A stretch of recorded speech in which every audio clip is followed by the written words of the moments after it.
Estamos de regreso en a las 8:45, Estuardo Zapeta y Marta Yolanda Díaz Durán, y en esta segunda parte nos acompaña Carla Caballeros para que abordemos el tema de las manifestaciones de hoy. Manifestaciones que, pues bueno, los problemas que causan, Carla, son similares a los de siempre.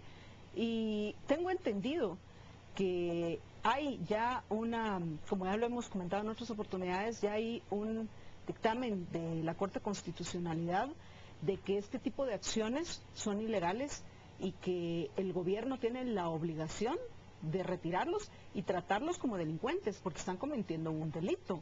Hoy aparentemente hubo sí algún intento de cumplirla y entiendo que se detuvo a varias personas.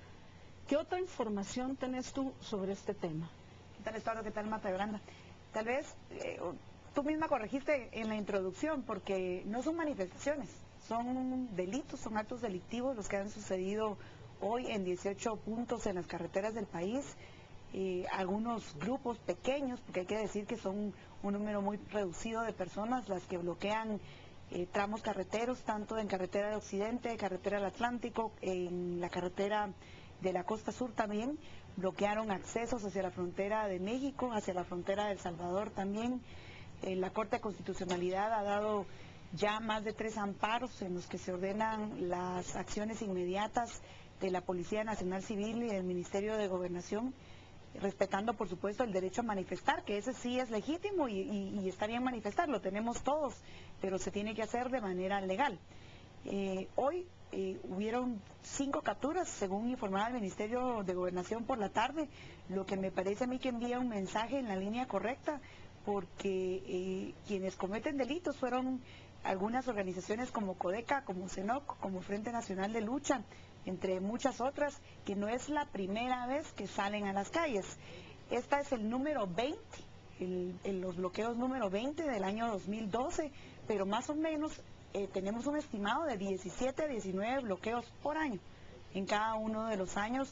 En el gobierno anterior, durante los 4 años de gobierno, se registraron 91 días de bloqueos en total, con 3.215 millones de quetzales en pérdidas para el sector productivo. Y cuando hablo del sector productivo no estoy hablando de las cámaras, no estoy hablando de los grandes empresarios, estoy hablando de todo el país, hablo de todo el pequeño productor, el pequeño comerciante, el gran empresario, el exportador, el importador, el que le vende insumos a estos productores.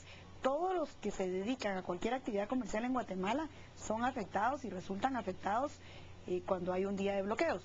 Pero también se violentan muchos otros derechos, además de la libre locomoción, se violenta el derecho de libre comercio, porque le están impidiendo a la gente poder realizar una actividad empresarial sin ningún espacio. Hacías referencia a nivel de resolución que ha tenido la Corte de Constitucionalidad. Entiendo que presentado por algunas cámaras esta demanda. También hay un apercibimiento al presidente, ministro de Gobernación, eso me refiero en las decisiones anteriores, pero la cual es independiente de quién esté en gobierno. Esto tiene que hacerse porque es, digamos, no es ni una sugerencia, sino que sería una orden a cumplirse, ¿verdad? Pero por el otro lado, los manifestantes tienen una lista de 33 peticiones. Ahora ya vi que se incluye electricidad, se incluye... Antes era tierra. ¿Cómo ha crecido y cómo ha evolucionado la cantidad de peticiones que se tienen por parte de quienes se manifiestan? En la entrevista anterior terminaba Fritz diciendo que las personas responden a incentivos y a reglas claras.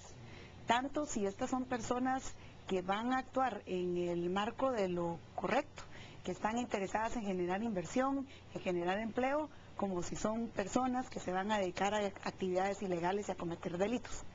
El incentivo para quienes cometen los delitos que se cometen cada vez que hay un bloqueo es precisamente, Estuardo, Marta Yolanda, que en gobiernos anteriores, y ha sido la costumbre, e incluso hay contradicciones en este gobierno, porque si bien se dieron estas 5 capturas hoy, también ahorita en las notas que ustedes presentaban se dice que ya se negoció y que ya se llegaron a acuerdos. Entonces tú no puedes negociar y llegar a acuerdos con gente que está cometiendo delitos. Aquí se debe seguir un debido proceso, pero el incentivo para quienes cometen estos delitos ha sido año tras año justamente eso, que llegan a un método de negociación en el cualquiera que sea su petición, de repente dicen 33 porque realmente quieren lograr 3, pero saben que bloqueando carreteras les van a dar esas 3 peticiones que quieren. Y ustedes lo pueden ver en el proyecto de presupuesto del año 2013, en donde ya se ve reflejado cómo se están duplicando rubros presupuestarios para algunos de los programas que estos grupos dicen que están solicitando dentro de estas La respuesta peticiones. a esto lo vamos a ver en el presupuesto 2013, en la iniciativa de ley que lleva el presupuesto para el 2013. Así es, y que está presentando el ministro de Finanzas actualmente y que trae un incremento de 6, 7 mil millones de quetzales adicionales versus el presupuesto vigente. Entonces, al final lo que pasa es que como se les da lo que piden, porque es obvio, van a hacer su lista Santa Claus, pero saben que de esa lista Santa Claus van a decir, ok, renunciamos a esto, aquello, aquí, allá, pero nos quedamos con esto. Lo que me llama la atención es lo que les van a dar, incluido en un abono que es el más caro, tengo entendido yo, el abono orgánico. Como bien dijo Estuardo cuando escuchamos la noticia, es ¿quién será el distribuidor de abono orgánico en Guatemala? Sería bueno que nos lo preguntáramos. Pero ahora regresando al tema de las manifestaciones, hay algo más que tú no mencionaste que también se pone en riesgo y es la vida de muchos de los habitantes pacíficos, respetuosos y productivos de Guatemala. Porque ya han habido aquí casos, recuerdo yo, de una manifestación en la capital hace unos años donde murió una mujer en una ambulancia porque no la dejaron pasar en esa oportunidad. Pero a mí me llama la atención, Carla, tengo aquí, amigos, un artículo reciente escrito por Carla, publicado en la revista Comercio, ¿correcto? De Cámara de Comercio. De la Cámara de Comercio, que empieza de la siguiente manera. ¿Puedo compartirlo? Sí, por supuesto. Estos bloqueos para ilegales venden su menú como que si fuera combo restaurante, regular, agrandado o mediano, dependiendo de si incluye o no quema de llantas, bombas molotov, 5 o 16 puntos en carretera o en ciudad, script de discursos, pancartas, duración, etcétera.